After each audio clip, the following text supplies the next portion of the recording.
আল্লাহুম্মা সাল্লি আলা, এটা একটা ছোট তাসবিহ অর্থাৎ দোয়া এবং আমল। ছোট হলো খুবই পাওয়ারফুল এবং গুরুত্বপূর্ণ দোয়া। এই দোয়াটি কোনো ব্যক্তি যদি জুমার দিনে পড়ে, অর্থাৎ জুমার দিনের একটা বিশেষ সময় পড়ে, তার আমলনামা থেকে 80 বছরের গুনাহ মাফ হবে এবং 80 বছরের সওয়াব তার আমলনামায় দেওয়া হবে। জুমার দিনের কোন সময় এই দোয়াটি পড়তে হয় তা জানাবো এবং অক্ষর ধরে ধরে বানান তাজবিদ সহ সহিহ শুদ্ধ শেখানোর চেষ্টা করব ইনশাআল্লাহ, যাহাতে অন্য মুসলিম ভাই বোনেরা অক্ষর ধরে ধরে বানান তাজবিদ সহ শিখে মুখস্থ করে 80 বছরের গুনাহ মাফ করে 80 বছরের সওয়াব পেতে পারে। সেই জন্য ভিডিওতে একটি লাইক দিয়ে সাবস্ক্রাইব করে আমাদের সাথেই থাকবেন। আসুন ভিডিও শুরু করি। আল্লাহুম্মা সাল্লি আলা মুহাম্মাদিন নাবিয়িল উম্মি ওয়া আলা আলিহি ওয়া সাল্লিম তাসলিমা। হামজা বড়া আমেল বে লামের সাথে আল, লামে তাজদি দুইবার, পরের লামে খাড়া দাবার রাখে লিপটান। আল্লাহ হাফেজ হু, হোমেল বে মিমের সাথে, মিমে তাজদি তজিব গুন্না, হোম পরের মিমে জবর মা। আল্লাহুম্মা সজ্জবর স, সমেল বে লামের সাথে, লামে তাজদি দুইবার, সল পরের লামে জেরলি, সল্লি। আল্লাহুম্মা সল্লি আলা, আইন যাবর আ, লাম খাড়া যাবর লা একা লিপটান, আলা কন্ট্রোনালিতে চাপ দিয়ে লা একা লিপটান, আলা এই ইয়া খালি পড়া লাগবে না।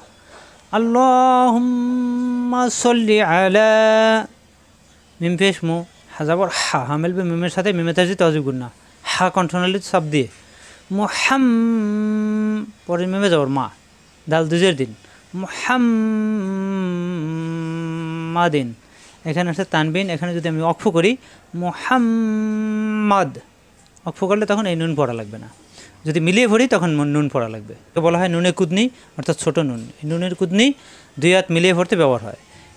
মুহাম্মাদিন, এই দুই জেরের এক জের বাদ হয়ে যাবে, থাকবে এক জের দি, এরপরে নি ধরে এই নুনের সাথে মিলাতে হবে, নুনে তাজদি তজিব গুন্না, মুহাম্মাদিন পরে নুনে যাব না, মুহাম্মাদিন নাবিই, না বি ই, এই মিলবে লামের সাথে ইল, নাবি ইল মিমে তাজি তজিব গুন্না, নাবি ইল মি ই, হামদা ফেস উ মিলবে মিমের সাথে অজিব গুন্না, মি এই মিলবে ইয়ার সাথে, মি ইয়াজের ই, মি ই, জিব্বার মাঝখান উপরে তালুতে লাগবে দোনোবার ইয়া,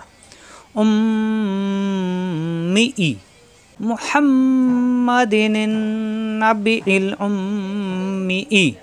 এখানে যদি আমরা মিলিয়ে না পড়ি, আলাদা পড়ি, সেক্ষেত্রে পড়তে হবে মুহাম্মাদ, তখন নুনে কুদনি পড়া লাগবে না, এখানে লেখাই থাকবে, তখন এখানে পড়তে হবে আন নাবিয়িল উম্মি, এভাবে পড়তে হবে, এখানে জবর ধরে, তখন এখানে জবর ধরে পড়তে হবে মুহাম্মাদিন নাবিয়িল উম্মি ওয়া আলা, আইন যাব আ, লাম খাড়া যাব লা, আলা ইয়া খালি পড়া লাগবে না, ওয়া আলা, ওয়া আলা আ খাড়া যাব রাখা লিপটান, লিহি ওয়া আলা আলিহি ওয়া সাল্লিম তাসলিমা, ওয়া আলা আলিহি ওয়া সাল্লিম তাসলিমা। আল্লাহুম্মা সাল্লি আলা মুহাম্মাদ, মুহাম্মাদ মিলিয়ে পড়লে মুহাম্মাদিন নাবিয়িল উম্মি ওয়া আলা আলিহি ওয়া সাল্লিম তাসলিমা। এখানে দুই জবর অক্ষ হলে এক জবর বাদ দিয়ে এক লিপ টানতে হবে। সাল্লিম, সামেল বে লামের সাথে সাল, পরের লামে জেরলি, লিমেল বে মিমের সাথে লিম, ওয়া সাল্লিম তাসলিমা, লি এক লিপ টান, মা এক লিপ টান। আল্লাহুম্মা সাল্লি আলা মুহাম্মাদিন নাবিয়িল উম্মি ওয়া আলা আলিহি ওয়া সাল্লিম তাসলিমা। বারবার প্র্যাকটিস করলে মুখস্থ হয়ে যাবে। আল্লাহুম্মা সাল্লি আলা, এটা বারবার পড়বেন। আল্লাহুম্মা সাল্লি আলা মুহাম্মাদি, মুহাম্মদ, আল্লাহুম্মা সাল্লি আলা মুহাম্মদ, এভাবে পড়লে মুখস্থ হয়ে যাবে। মুহাম্মাদিন নাবিল উম্মি ওয়া আলা আলিহি ওয়া সাল্লিম তাসলিমা। এবার বারবার প্র্যাকটিস করলে মুখস্থ হয়ে যাবে। এরপর আপনারা তেলাওয়াত করবেন। কখন তেলাওয়াত করবেন? এটা জুমার দিন আপনারা সারাদিন তেলাওয়াত করতে পারেন, কোনো সমস্যা নাই। কিন্তু 80 বছরের গুনাহ মাফ হতে হলে আপনাদেরকে তেলাওয়াত করতে হবে আসরের নামাজের পর। আসরের নামাজের পর ওখানে বসা অবস্থায় অন্যান্য দোয়া মোনাজাতের ভিতরে এই দোয়াটি পড়বে। এই দোয়াটি আসরের নামাজের পর পড়লে 80 বছরের গুনাহ মাফ হবে এবং 80 বছরের আরও 80 বছরের সওয়াব আমলনামায় দেওয়া হবে। আশা করি বুঝতে পারছেন। এ পর্যন্তই। আসসালামু আলাইকুম ওয়া রাহমাতুল্লাহ।